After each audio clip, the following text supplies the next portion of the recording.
why is this all happening? This is devastating. This is heartbreaking. You know, I've tuned in on the future many times, and I do see, like, of course, there is going to be a lot more catastrophes.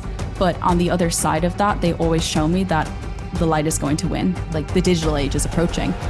So it's really just how we kind of look at that. Because, like, the first level is awakening to the systems, and the second level is anchoring in your own system. Faith is like our birthright. It's just that we've wired in fear so much. We think that's our natural state of being.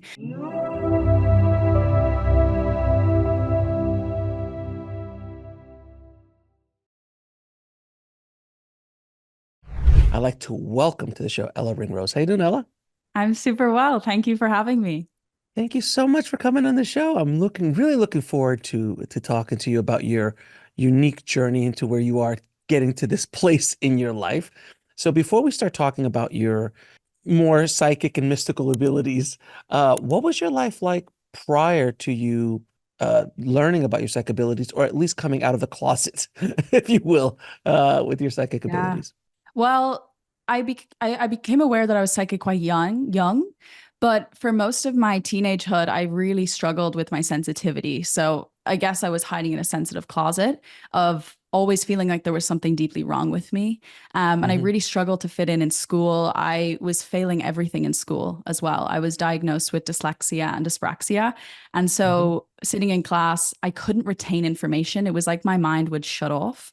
Hmm. And I always found myself being extremely sensitive to other people, other people's emotions, you know, people who were quite strong. I was very sensitive to a lot of stuff. So I grew up very much masking myself and who I really was, to fit in. But it got to a point where I just felt like I was gonna crack. Like, you know, when you have like a lid over a boiling water and it just starts bubbling over.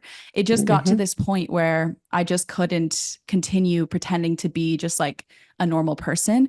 And so when I was 17 years old, I was sitting in the back of math class and I heard this very strong voice. Now I know it's the voice of spirit, telling me to drop out of school. And I was in the back of math class, and I remember just making that decision in that moment. It was like every part of my body, every cell knew that that was going to be my last day. And so I went home and I told my mom, and they were not obviously happy about it, but I knew that this was what I had to do. And so shortly after that, my brother was on his own self-development journey, and he bought hundreds of self-development books and spiritual books, and filled our bookshelf in our living room up. And so one day he handed me this specific book, called Feel the Fear and Do It Anyway. And Yeah, before well, that, I I know was, that. I remember that book. Yeah, I yeah, was in I college know when I it's an read that book. OG. Yeah. Yeah.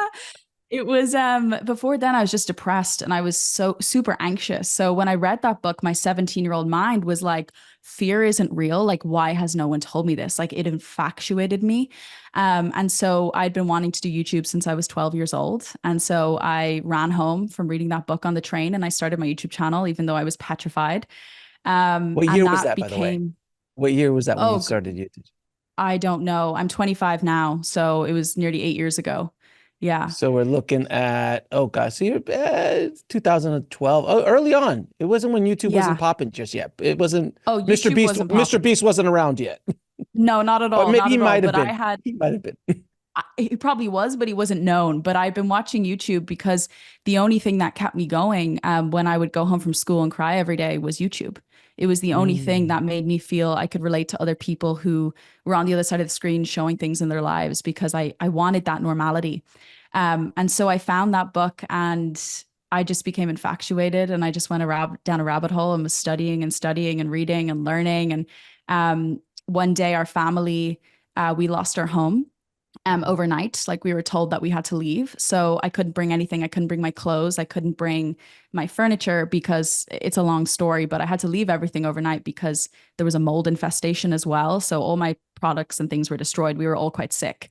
Mhm. And so I flew to Canada, and that is when the spiritual journey really started accelerating. It was almost as if angels and guides and spirit were coming to me, and I couldn't ignore the guidance that was moving through and the guidance they were showing me.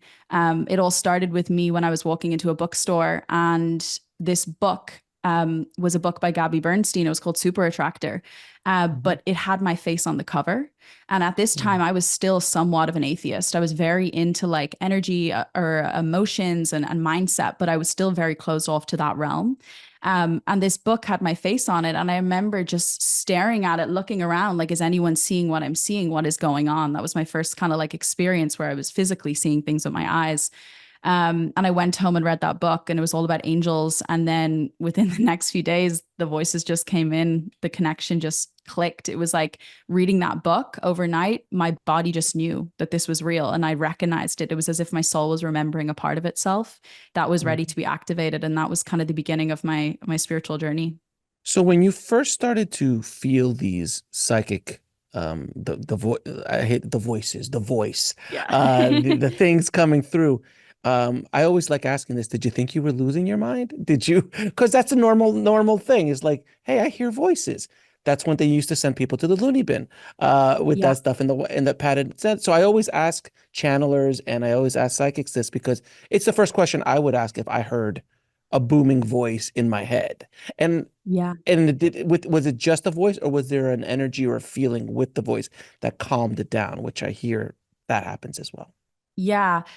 To answer your question, no, it was Hmm. actually, I mean, of course, later in my spiritual journey, I did start to think I was losing it. Like the more I started diving deep, of course. But when Sure. I did receive that guidance, it was actually a moment I had never felt the amount of peace that I had because I finally didn't feel alone. I was like, there is more here than that meets the eye that I was craving and seeking this whole time I was on earth, you know? Mhm.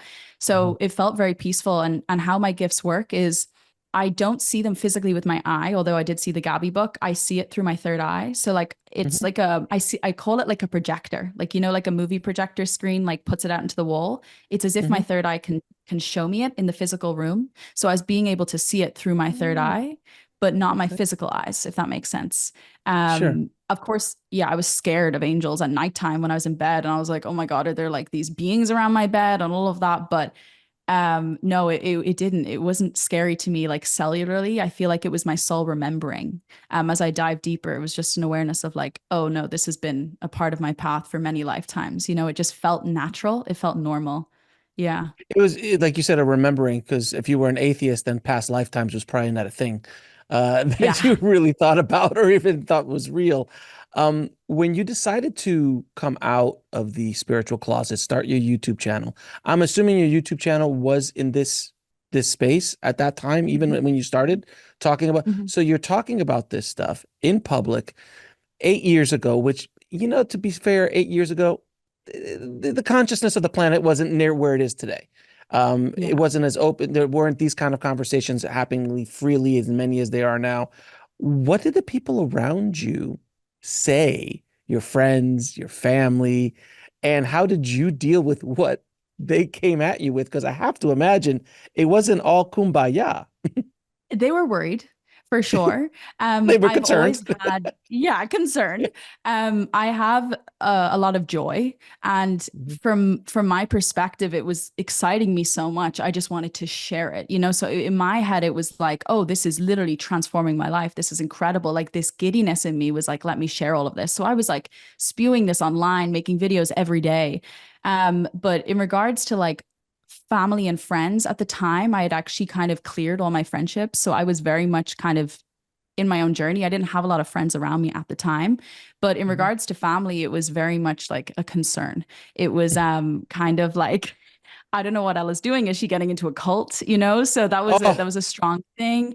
yeah. Yeah. And especially when I was diving deep and healing a lot, as well, was a concern of like, do I need to go to a psych ward? There was definitely some parts of that, but at the same time, my family aren't like a normal family either, in the sense that we've always been very like loving and open and expressive with our words. And like from a very Mhm. young age, my mom and my brother and I living together, we were all so into mindset and self-development. So we were all quite like expanded in our minds and open to possibilities and ideas. And as the path moved on, it's kind of comical because my mother is extremely psychic, and my stepmom was always believing in this stuff. She had a million angel books in her home. So there was actually a lot of people surrounding me that were in that realm that I wasn't aware of until I was able to see it myself. Now, was there a moment where you used your gifts to do a reading or help somebody that not only changed their life but surprised the heck out of you? Oh my gosh, I feel like that's every reading, Alex, every But your reading. first, but your Um, first one, the very first time you did it, like I imagine the first time you did a reading for somebody, you were like, "Oh man, that worked." kind of Yeah, I thing. actually remember it. I Yeah. remember it. I was living in the Canary Islands at the time, and my psychic gifts started accentuating very strongly. And I heard spirit being like, just go give it to strangers on the beach. We are in a time of great change, and humanity is awakening more and more every day. Mankind needs insights on what is happening to all of us.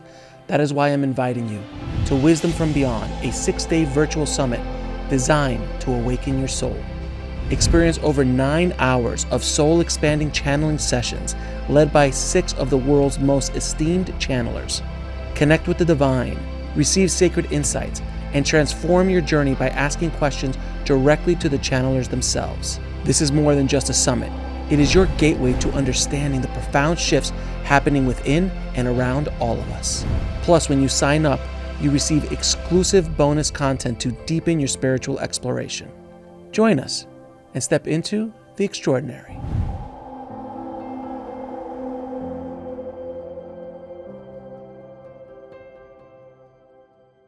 So I went up to someone and I just said it. I was literally just like, can I do this? They were like, sure. And I knew that they had lost their job. I knew that they were suffering and they were struggling. I felt their insecurity. I felt so many Right. different things and I was expressing it. And he was like, who the hell are you? Like, this is weird, you know? So I was kind of like, oh, that validated it, that it's correct. And I just kept on going and doing it with other people and friends and started to know a lot of stuff that, of course, I wouldn't have known myself until I tuned in. And that's when spirit was like, you're going to have to start offering readings. And so I was living in Lapland at the time. And that's when I started going full time giving readings. And I think I've done over 1,000 now.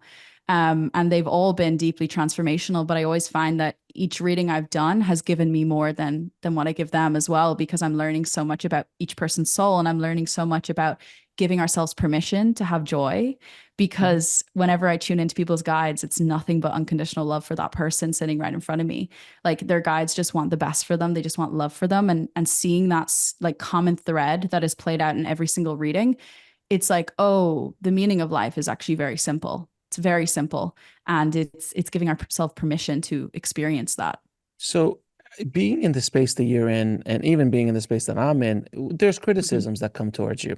Obviously, let's not even talk about the YouTube comments, but let's not go down that dark rabbit hole. But have you dealt with that kind of energy coming towards you about your gift? Because again, it's much more accepted now than it was even a decade ago, and is becoming more and more accepted as shows like mine and others are kind of putting the word out for things and people's consciousness are raising. But how do you deal with that kind of negative energy that comes towards you? Because I have to believe that you have had it at one point or another in your journey. Yeah. Yeah.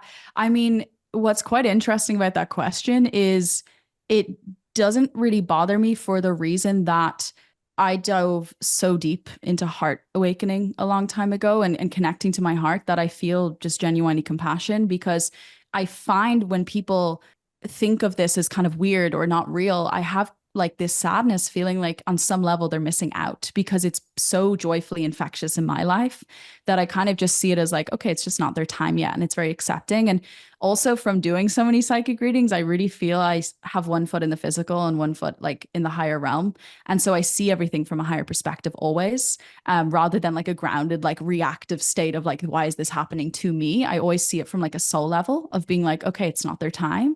I see their Mhm. perception. And because I can see through people's emotional bodies, their spiritual bodies, whenever I see this kind of criticism, I always see the reflection within themselves. So it just gives me a higher grace of compassion. Not to say that I'm a human and I don't get triggered, but it's like something that I've just learned over time, and I think also just of the miracles that it's created in my own life and seeing in my friends' life, my loved ones' lives. Like it's just kind of for me like it's so real. It's like it's my soul. It's everything to me that I don't mind, because I just am like, well, it's such a blessing that I appreciate it regardless if someone else doesn't believe in that or think that's crazy. How do you balance living a human life with the amount of knowledge and connection you have to the other side? And this is a problem that I know near-death experiencers have and Yeah. channelers have and psychic mediums have, because they live a lot of times more time on the other side than they do in reality. So how do you build relationships? How do you if you want to have a loving relationship, a romantic relationship, how does that work? How do you deal with other people that might not be at the same place that you are? And you're like, why do I have to deal with this stuff, this lower energy stuff, when I know what's happening on the other side? I know where we're all going to be going. Like that knowledge has to weigh heavy on you to balance that just normal living life day to day. I do. I think that it's kind of comical because I've made a career out of it. So most of my life is surrounded by that type of energy anyway. But I Sure. understand where you're coming from. And it's been a journey. Like Yeah. there was a few years where I was literally sitting in my apartment talking to angels more than humans, and that wasn't normal either. That's So a I that's a went problem. it was a problem. And at the time I didn't see that. And I was connecting to Yeah. angels. I was connecting to more on that side than literally anything. And I didn't have many relationships. And Mm. it took kind of like this moment of me surrendering, literally on my knees and praying and being like, allow you to take over because I feel like spirit is the one that moves through me and guides me. And so what started to happen was I just started being guided to the right places and the right people that I brought people into my life who were extremely grounded, who were extremely like into their body or into like healthy eating or like a specific way of living. And I found I've traveled all over the world for the past 5 years, living with multiple different people who reflect and get like have so much codes to offer. Just for example, like I was living in Costa Rica a couple months ago and I was living with a beautiful like sister of mine and she is like a primal ancestral eater and she's very grounded in her body and like living with her impacted my life so much that like I eat so primally now and organically and like good that it's almost like I do my psychic reading and then once that's finished, I'm not thinking about spirit. I'm in my body, I'm in my life, I'm in my experience. But in regards to it being a challenge, because I can understand a lot of people listening who are just in a hometown and they feel like they're the only one who's kind of awake to that stuff. I really resonate with that pain. And I do understand that that is a very challenging and difficult thing. And it was something that I was tuning into before coming on here that I really wanted to like address, which is I really believe that it is so vital, like essential is to have your soul tribe. It is to have people that literally inspire you and expand you and uplift you because I've been on the other side where I've been around people where they didn't really understand my way of being. And truthfully, it feels like my soul is suffocating to some degree. And of course, there's a lesson, there's growth there. But I also find that it's really important that you find people that you're like are your tribe that can inspire you and influence you. And whenever I used to tune into that and call those people in, I kept getting visions of like earth grids all over the world, like people like even if you are alone in your hometown, you're connected to thousands of other people who are on your frequency on earth right now. So you're always Mhm. connected. So what I started to do was like connect to that frequency of having support and having people. And it went from, I remember like crying to my mom, being like, I've literally no friends, to like, I don't really want any more friends because I have too much, if I'm being brutally honest because I've called in so many. And it Mhm. came from like really connecting and believing those people were out there and then going out to meet them because I've been on that side where you feel like you just don't have anyone who understands you. And I do know how painful that can be. And I really want to honor people who may feel that or go through that. But what I've come to learn is it doesn't have to be that way. Of course, we learn stuff from people who aren't like that, but you can find so many people who are on your wavelength, who are on your path, that are here to guide you and to expand you in a friendship, in a relationship, in whatever way that wants to come. Yeah, we always joke around like as you get older, you start running around. When people come into your life and try to become friends, after you get to a certain age, you're like, we're all friended up here. We're good. Yeah. We don't need any new friends. I'm not like that, but I can understand how that is. Like, no, we're good. Thanks. I don't have the energy or time to build a new relationship. I have enough. Thank you. You're overflowing. We're overflowing with blessings. We're good, thank you. It's very very interesting. Now the one thing is I want to and I would love to hear what your guides are saying about this. Is that we're going through such a difficult time right now. Uh, these last 4 years, the decade so far has been a journey to say the Hmm. least. It's Hmm. the roughest decade I've ever been a part of. I have been on this earth a couple years longer than you, just a couple. And it seems like we are going through a major, major, not only shift in consciousness, but a shift in general. For so many people who are like, "Oh my God, the world's coming to an end. It's everything's burning. All this negative stuff." Why, from your spirit guide's point of view, why is this happening to us right now? And where are we going to be going over the next this year, we'll see where we still got a heck of a year left over here, but the next decade or so, where are we going and why is this happening? Yeah, this is something I have really like argued with my guides and confused because the human heart, the compassion is like, why is this all happening? This is devastating. This is heartbreaking. But what I've come to understand and what my guides have shown me so many times is that a lot of the darkness we see today has always existed. Not to say on Mm, this entire time on earth, but because there is such an influx of light and a frequency of people awakening and so much information nowadays that people's consciousness is accelerating at such a rapid rate, we're just being revealed what was already there. And so I see it as like they always say to me, Ella, this is like a spiritual warfare of dark and light, but it's all essentially happening so that we can remember who we are. And whenever I would tune into this, it was just a really hard thing for me to tune into because I am very conscious and my guides would show me a lot of things that were happening in Hollywood and with the music industry, the film industries, mm. things that like I logically didn't seek out. Like my guides show me all the time things that are happening in the world that like are just horrific and something that I just freaks me out. But they're always showing me like there is a density on this planet because Earth is like one of the only, or if the only planet in the galaxy that has this ability for us to be the most like animalistic primal to avatar consciousness. Because if you think of like a dog or like a cat, they can't like ascend their consciousness. They just are at that level. Whereas humans have the option of like going from such a density of pain of trauma, of all these deepness, all the way to like higher vibrational frequencies. Like we can become whoever we want. So with the state of the world, it's kind of like showing me that it's all just being lifted because there are more people on earth right now than ever that are awakening, that are holding the light.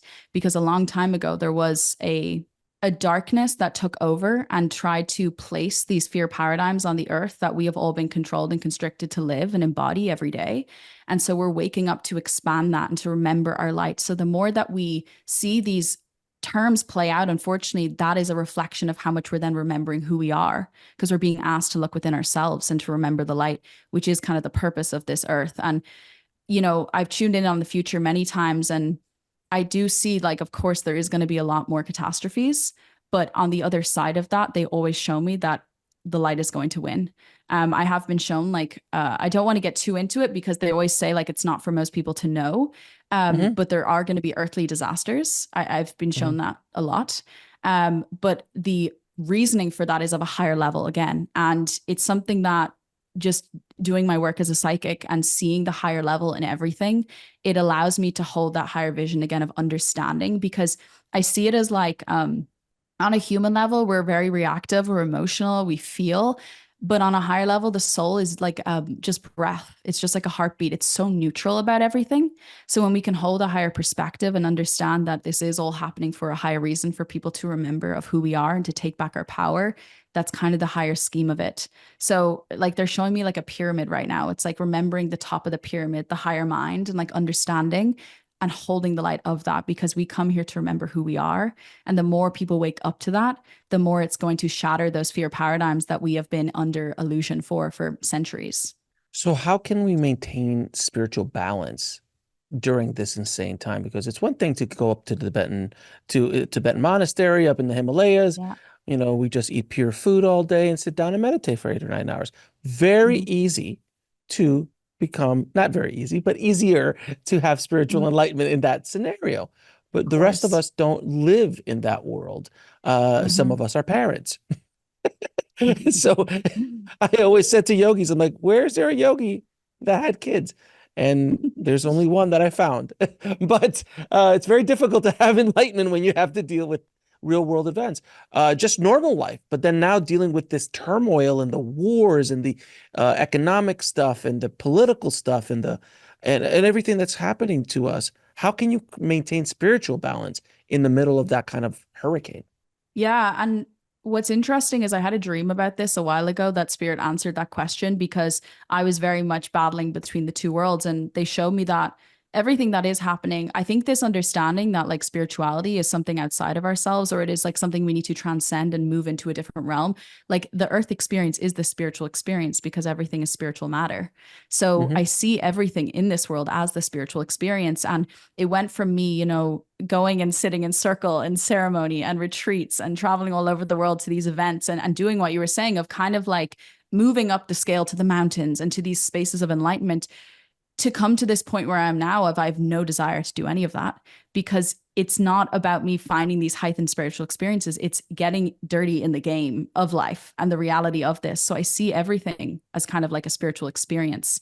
Um, and that is what's like we're working towards an understanding. So this paradigm that in order to be spiritual, we have to meditate and have crystals and pray and do all of these things, I really believe is dramatically incorrect, because Hmm. everything in this world is just energy. Everything in this world is a spiritual experience and a spiritual game. And I've had that discussion with a lot of my friends who are like coming back to life, back to the world, and seeing that that's the real game, and that's where it really stretches us and gives us that grit. So I don't see the two as separate anymore. Of course, I used to, but I see them as one of the same. So I kind of see it all as part of the game. I see this whole world as just like a game. If there is, if Jesus was here today, or Buddha, or Yogananda, or any of these He is here. great avatars, you know what I mean. If they were physically here in matter, sir, don't be a smart butt, okay? So you know what I meant. Um, so if any of these avatars were here today, they would have YouTube channels, wouldn't they? Hmm. I actually laugh about that so much. I'm like, Jesus was an influencer. Like Jesus was literally like, I was just saying that to my He's friend. I actually was like, the ultimate influence. ultimate influencer. I was like thinking this like a few months ago. I was like imagining him just like having millions of followers on Instagram, just like preaching and just like putting up the peace sign and being like here with Mary Magdalene. Like it's true. You know, they were all just influential. And I really believe that that awareness of, you see, I think Jesus came here to remember, to reflect to us, to remember who we are, Hmm. not to praise him as a god or not to see him as like worshiping something outside of ourselves. It's the understanding that we are all part of the prime creator. And I think that's what we're really starting to understand. So everyone's starting to wake up to that sovereignty, that we are all one and we are all part of that. I mean, I went on like a Bob Marley kick. I love Bob Marley so much. My Oh. mom actually hitchhiked across Europe to see him, and I was so jealous. But One Love, I literally Oh. just listen to that song every day. And I'm like, that is the message. You know, it's like a weaved within us all. I always see it as this vision. Spirit shows me of like this green cord or like a white cord that interconnects us with everything and everyone. Like that a piece of source is in with all within all of us. And we have the ability to connect to anyone and anything, no matter how far it is in the galaxy, because we are all just energy and we are all connected. And I think that's the real awakening that we're coming here to learn. And I also too like Bob Marley a lot. That concept of Good, good. one love, and it just it's remarkable. I'd love to hear what your guides have to say about the shift that's happening between the old systems and the new systems. You were speaking of Jesus. His teachings have been slightly, not often, slightly changed since his original, just a little bit. Mhm, Has been mhm. manipulated just a slight bit since he originally was preaching them. But that kind of truth of those original teachings of all the great avatars and all the great masters, you're starting to see cracks in these institutions that were absolutely infallible. I mean, you come from an Irish background, I come from a Latin background, a Latino background. The Catholic Church, you could oh my, it was this omnipotent, powerful, just it was the Rock of Gibraltar. Like it was unmovable, never questioned. Today, not so much. And it seems that I'm using that as an example as one of those systems that seems to, you're starting to see the cracks. People are going, no, thank you, though. That's not what we really want. And it's happening in every world, from media, Hollywood, and the music industry is a big shift. In politics, there's a big shift. In economics, there's a big shift. In health, there's a big shift. All that stuff. So, what are their take on this old system, new system paradigm that we're going through?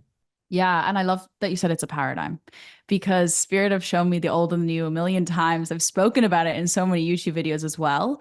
And what they're kind of showing me at this point is like they kind of use the analogy of like that we have the information is the light. So if we are aware, that is the light. So I'll give the example of like if we're in a dark, pitch black room and we hear these creepy noises, we're going to be freaked out. We're going to be scared.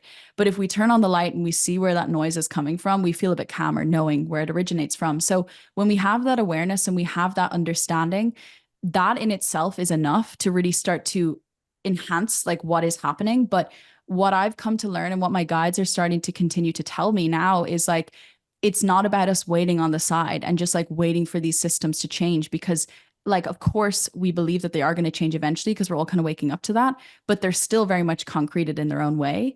So it's not about, because I've had so many people on calls who are just waiting for like everyone to just wake up one day and that's it. And it's just, and my guides are like, Ella, that's just not the case. It's just not going to be that way. And they always show me a set of like spiritual laws, which I can email you, by the way, that they channeled Hmm. for me. And they were like, what they're really wanting to usher in is a paradigm that we can anchor and hold whilst these systems are like simultaneously still existing. Because it's not about us waiting and sitting on the sideline, or of course we can fight and do whatever we want, but it's about us anchoring in our own systems. And that's what they keep showing me. So it's like living and breathing in the embodiment of your own systems, regardless if you're working in like a 9 to 5 or you're in the midst of like the most like matrixy thing and you're super awake to it.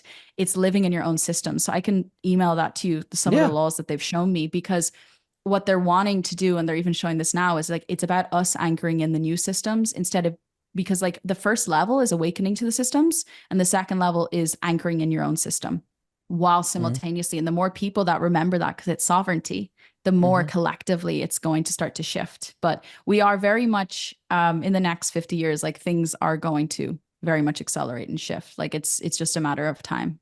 Yeah, and the thing is that it can't shift overnight.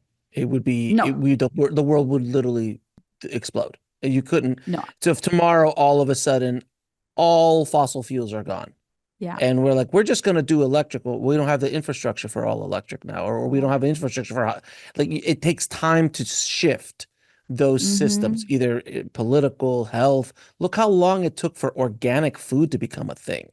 Mm-hmm. Like that. I remember when I was coming up as an editor, creating videos explaining to people what an organic meant. Like now it's such a given, but they're like, what is this organic food you talking about? What is the difference? Like Wow. the education wasn't there yet. So it took years before Yeah. just that one little stream of a change Yeah. happened in that giant industry.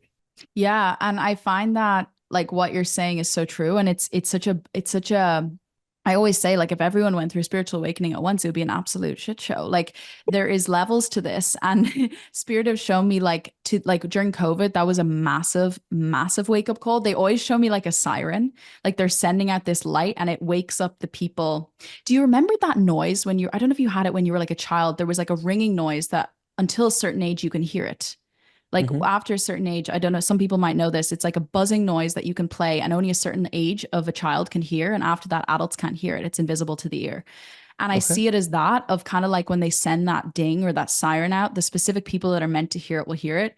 And they've showed me like there's going to be two more that are going to play out in the next few years, overlapping in the same year, but it has to happen momentarily. You know what I mean? It's like what you're saying. It can't just happen like all at once because it would be absolute chaos.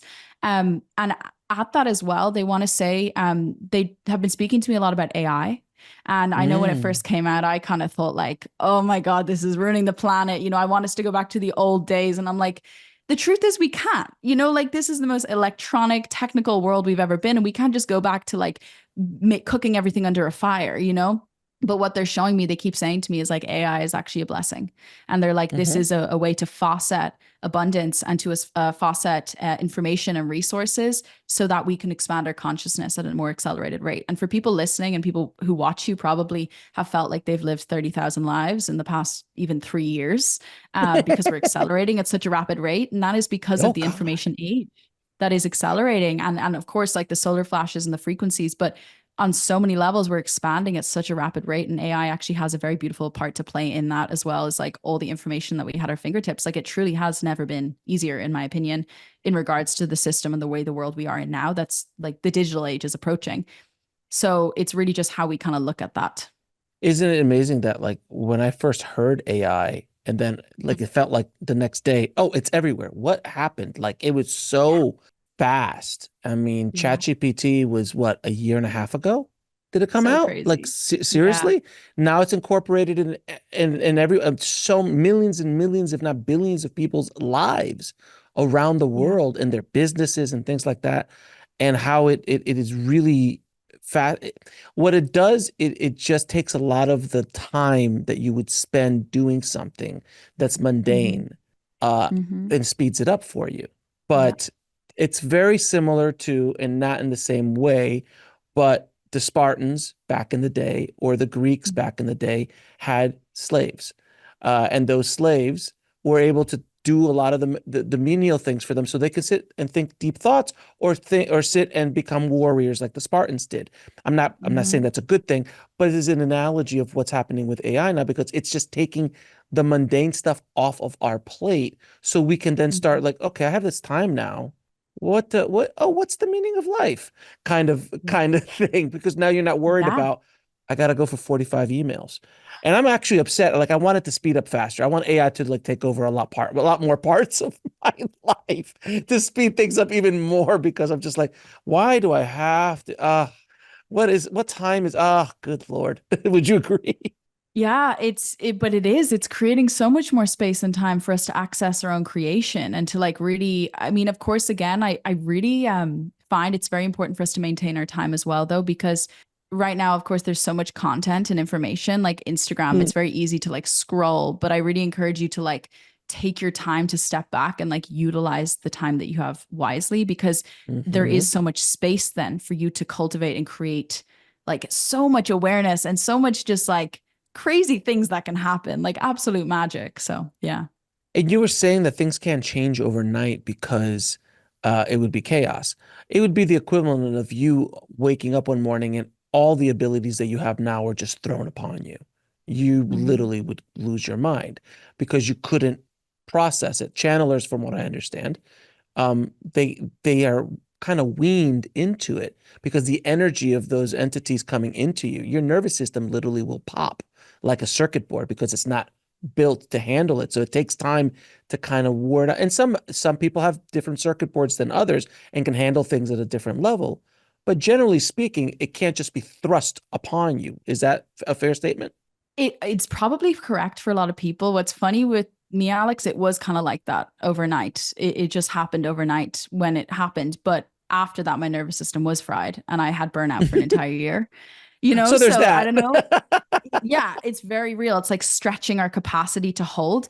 But when I think of like how much I've moved through in the past couple of years, like there is no way on earth that I could have done that in a day. Like everything takes time. So it is true what you're saying. And I even like feel like if we were to actually experience the velocity of the prime creator of source of God, of that feeling, Oh, like our body physically cannot contain that. It's too much. We're holding a very not that we're not powerful, but we're holding a very small amount compared to what the feeling really is. But it's exactly what you're saying. It's too much. We're built in a body that takes time because obviously we've been programmed and conditioned, and our DNA has shifted over time, and we're now accessing more of a God state DNA that we're wanting to anchor. That's also going to take time to unwind and unravel. And I really feel like that's why the emotional age is waking up. Like if you go on Instagram now, I feel like every retreat is just people crying and feeling and like banging like a pillow and anger. And it's because we're actually being called on a higher level to like dump out all the tar in our body. We're being called to all become clear channels and clear vessels. So what's happening is we're all clearing slowly stuff out so that then we have the space to access more of that heightened awareness and more of that feeling in our body. And that was definitely a process for me that I had to do for many years of just like feeling and clearing and letting go. So that was valid for that time.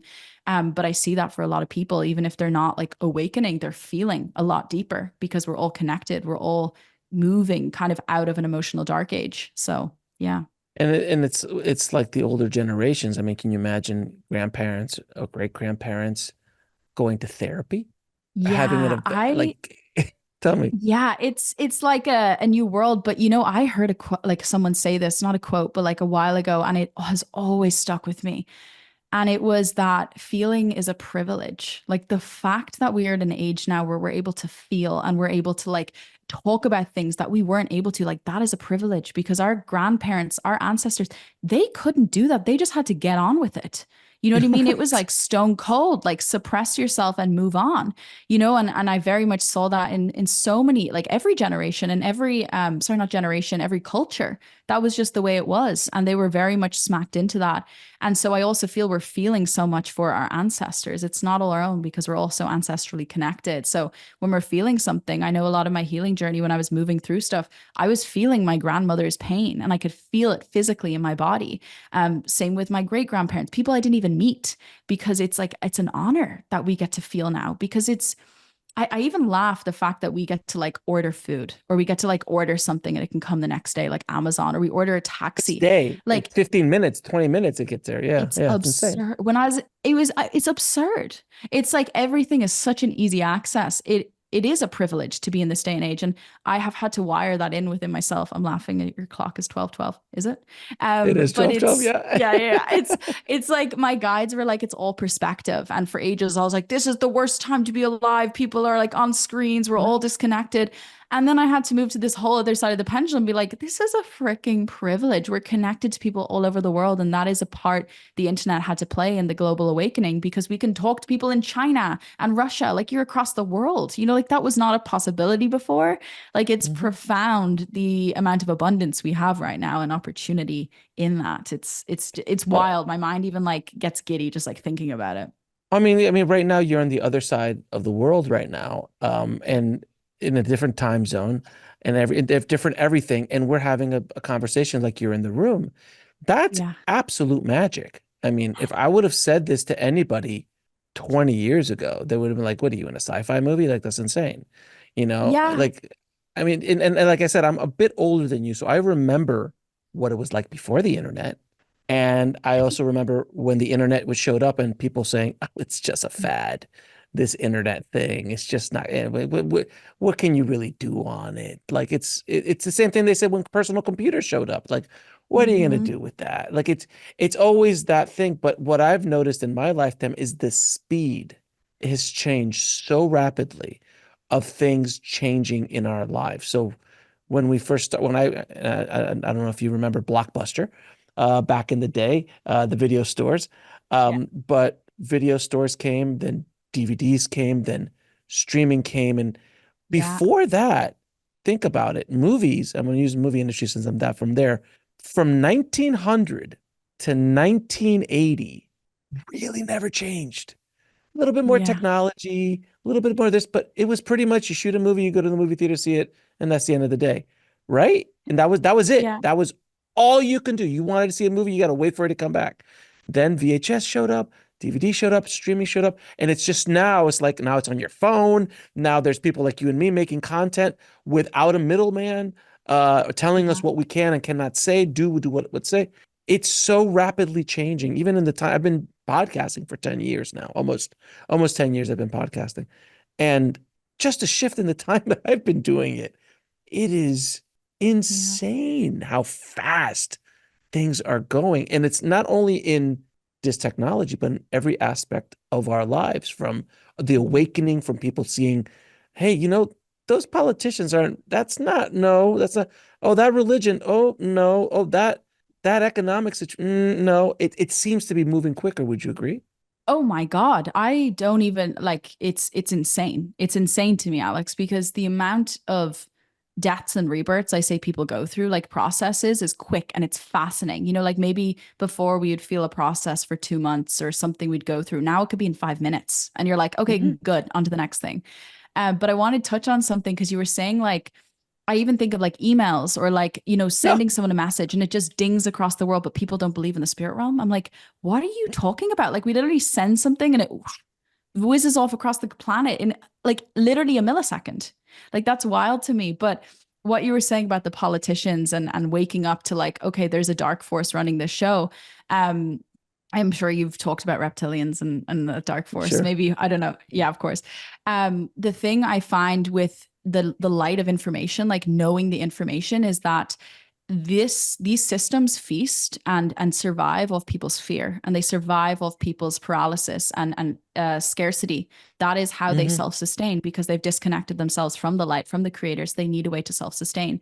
And so I think it's really important for people watching just to understand that when we wake up to that fact of like, oh, it's because it's sustaining like an entity or an energy form, that's when we can take back our power and realize that actually fear, scarcity have no place for us in our bodies. They're not actually meant to be like, of course, like if we're going to be eaten by a lion, that's where fear comes in, like it's designed that way. But day to day, those are frequencies that my guides like drilled into me to say in this podcast, to say that like, this is not something we have to choose any longer. These are self-sustaining paradigms that we have been cooperating with because we're in a universe of free will. Like the place that we are in the universe is of free will. So when we really understand that this isn't mandatory, this isn't necessary, we've created and self-sustained that and imposed that within ourselves through limitation. Because just through witnessing people's journeys and healing and on psychic abilities, what I've come to understand is like people aren't afraid of their darkness, they're afraid of their light. And like it even moves me to tears when I look at people who cry about this, like of actually deep down, they're so afraid of experiencing that love or that light or that abundance because they're not used to it. They're scared of it. They separate it from like, oh, I don't deserve it. Or we're like, celebrated for being humble or celebrated for just being like simple people or just like small. But in actuality, it's like understanding that we are of the light. And the more we recalibrate that in our nervous system and we feel that every day and we choose to feel good and we choose to find things that enhance us and expand us, we're starting to rewrite the new system within ourselves. We're starting to rewrite the new paradigm, and every person deserves to feel this. It's more that we've just had these conditionings and these layers put on us that make us think we shouldn't through many different systems, religion and all the systems really. So yeah. Mhm. Mhm. Where do your guides see our timeline in the shift of human consciousness? Like, what's the timeline? I mean, I'm not asking for a month and a day, but generally speaking, what are the broad strokes of this consciousness shift over the next 100 years? Well, what I find exciting about that question is there are infinite timelines, and that's just the truth. Well, yeah. Everything is energy, and so time. We have a very limited perspective of what time is, and I think if there's one thing that people in school could learn, it would be about time and really understanding and grasping that time isn't like start finish linear, like forward thinking. We, as we move in our energy in the now, is dictating where our future is going. So it's really an understanding that we right now have the power to choose and become Mm. that. And I heard someone say this and it really shifted my life was instead of seeing the earth and seeing all the catastrophes and everything that's happening and getting entangled and getting engulfed in it through feeling, what they said to me, they were like, we live in the quantum. So the quantum realm or the universal realm or the spiritual realm is infinite. It's abundant. We can choose what we want to pull down and create. So if we live from the reality of already being in that new earth or being in that heightened timeline and choosing to anchor that, that is what my guides keep showing me is like part of the process is us choosing to live in that now. And it might sound counterintuitive because when we see something, and I, even for myself as feeling, I see things and it breaks my heart, or like I see things and I'm like, why is this happening? My guides always Mm. remind me, they're like, you have to live in what you're wanting to see as a representation. And they even said something fascinating to me a long time ago, which was like a lot of people who want peace on earth are actually coming from the future and they're remembering what earth is going to be deep, deep down into the future that we're being called to anchor it right now. And so there may be this longing or this feeling of like, why can't the earth just be this way? Like I look at this image on the back of your wall and like that just resonates with me. And it's so interesting. I was in Estonia a couple of weeks ago and I was going to buy something very similar to that. But it's like remembering who we want to become and what we want to create and embodying that right now. So they very much don't like to get entailed with timelines for me specifically anyway. When they share it, you might have had other channelers who have like direct Mhm. access to that. But with my guides, they're very much like wanting to entail to people that we have the choice right now.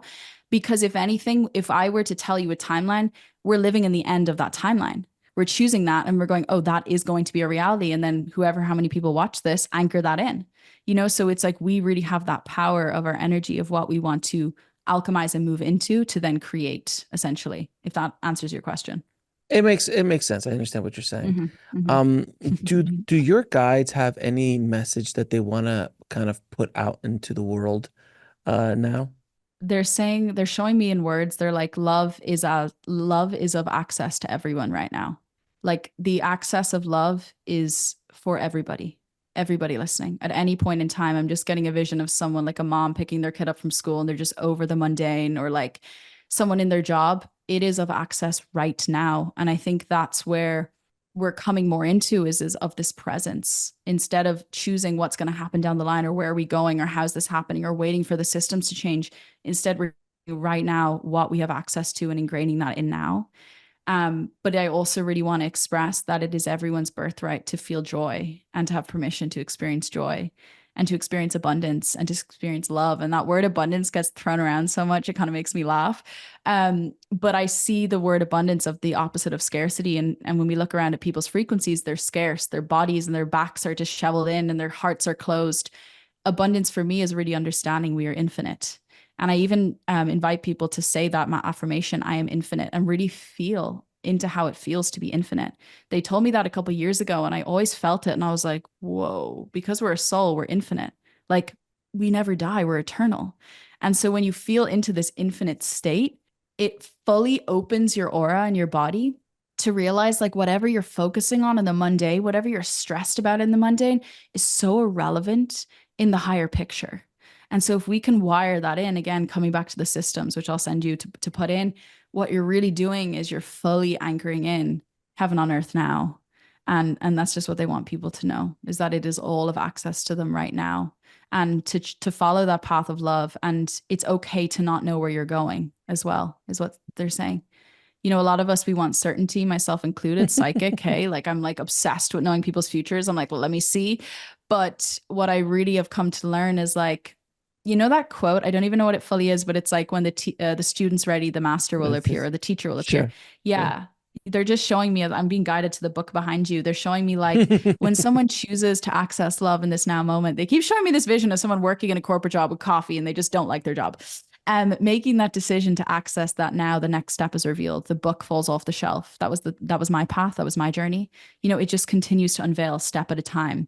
I really could make a whole video on the amount, or a book on the amount of synchronicities I've had in my life with just that understanding of not needing to know where that step goes, but being open to the mystery and surrendering to it and imagining that it could be even better than you imagine, that it could be even better. Because sometimes we think we know what we want, but it's not actually what we think we know Oh, what we want, but it's from our limited paradigm. trust me, I've been there and down that road many, many a day. I worked in the film industry, so yes. So there's that. Can you right now talk to the person and listening or watching who is in that dead end job, who is in that relationship that they can't get out of, who is in that corporate job that's literally sitting right now as they're listening when they're not supposed to be listening? They should be working on listening to that podcast when no one else is watching, drinking their coffee, thinking, how am I going to get out of this? I'm so miserable. Can you talk to Mm, that person to help them break through those limitations that they're going through right now? yeah. They're actually showing me a grid right now, so I'm going to keep my eyes closed to show what I'm seeing. They're showing me 3 points. And it's like a line right in front of them, and they're showing me a star. It's super important to have a North Star, even if it's delusion. And that took me a while to understand. I really mean that, Alex. I really mean Yeah. that Oh, I because if we're practical, you're yeah, not if we're practical. practical, I'm not practical. That makes no sense. You're a okay, psychic. I'm a podcaster. That's not even a thing, really. okay, cool. Well, like what I mean by North Star is like if we actually like most people set the future and go, well, it's the same mundane stuff, so I'm not going to expect anything big. If you have a North Star that even if it is delusional, even if but it makes you feel fuzzy inside. It's very important to have a North Star. That's the first one. Again, and it's not to go like I just said, like you don't need to know where you're going, but more a North Star of like I'm going to be happy or I'm going to feel abundant or I'm going to heal this illness or move from this job, like having a North Star to give you that satisfaction of living in the now. And then the third ones they're showing me is really just again tuning into your heart, into love. I really encourage people to try ceremonial cacao. If you Mhm. or anyone of listening, drinking cacao is like such a heart opener. And I lived in Guatemala earlier this year, and was studying with the Mayans. Where You can't have you tell. not lived? I mean, seriously, you've like laid off 10 or 15 places for God's sakes. I love Oh, to be travel. young. Oh, love I to be love young culture. again. But yeah, I was studying in the Mayan and like cacao was called the food of the gods because it Hmm. was more valuable than gold. And you would connect and you would drink it and they would open their hearts. So they'd call it the food of the god because they were feeling God, they were feeling love. So anything that feels love, I even make rose medicine, like connecting to rose oil, anything you can to connect to your heart. Even color therapy is so powerful, wearing color that really brightens the mood, like allowing things that accentuate your vibration. But the first one is really anchoring in the feeling of love. And if you feel that you are so disconnected from your heart, because I know that's a reality for a lot of people, make a list of the things that have hurt you, the people that have hurt you, and move through that. Because the first step is really allowing us to unlock the heart, because that is the portal. That is where we're connected to everything. That is the electromagnetic field. Okay. And then the middle one they're showing me is like a practice. For some people, it could be meditation, it could be the gym, it could be eating well, it could be dancing, it could be a pleasure practice. It doesn't matter what the thing is. It's not getting out of this idea that like yoga is the only way or meditation is the only way, because mine has changed a million times depending on that. So having a practice that sustains you in the heart, and they're showing me that just leads you on the path. It just leads you, but you have to have faith. And I think we've been kind of taught that faith is like this weepy or like not like it's like a weak thing. I don't know. I've been kind of raised with that feeling of people like, oh, have faith, like we're powerless, so just have faith in something bigger. But faith is like our birthright. It's just that we've wired in fear so much. We think that's our natural state of being. So when we hear like things, sometimes we might think it's too good to be true to feel love or to access love. But I feel like I'm a living proof that that is not the case. It's just about you rewiring those old paradigms. And they're difficult. Like it's really challenging and hard to like rewire stuff that you believed was so cellularly true. But when you can move to that other side and really wire it in and just connect to your heart, they're showing me that step. But I want to connect in just for a moment and see if there's like a sentence they want to come through. So I just want to see that for a moment. Yeah, they're just saying, let the light be your guide. Let the light be your guide. And the light doesn't mean you have to be this perfected human. I had that kind of mistaken when I got into Jesus and Mary Magdalene and all these teachings. I was trying to be this angel, and I was saying to my friend, I'd go to festivals and or like just places, and I'd just listen to people dump stuff on me for hours because I was like, I'm just meant to be the light and I'm meant to be this kind person. So it's not having a paradigm of what light is to you. Light is fully being anchored and fully being a light within your own life.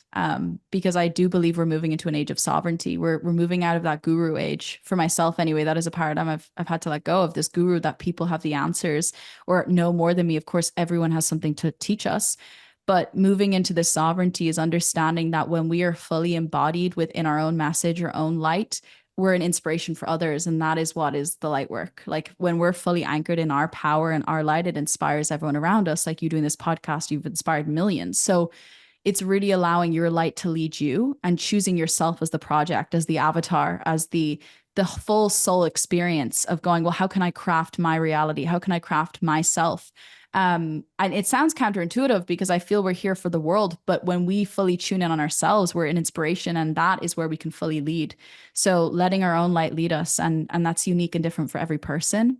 But finding those practices and those ways that can sustain that. And they could be 2 minutes, you know, they don't have to be like an hour of yoga. They could literally be like a minute of a mantra, I am infinite, or like affirming yourself, having it from the now, because the now is so present. The now is so powerful. We get to choose the energy and manipulate that energy in whatever we want now, you know? So yeah. Beautifully said. Beautifully said. Now I'm going to ask you a few questions I ask all of my guests. And Mm-hmm. you've been watching the show for a little bit, so you know some of these questions. What is your how do you define living a fulfilled life? Oh gosh. You know, it's so funny. Immediately Bob Marley flashes into my psyche.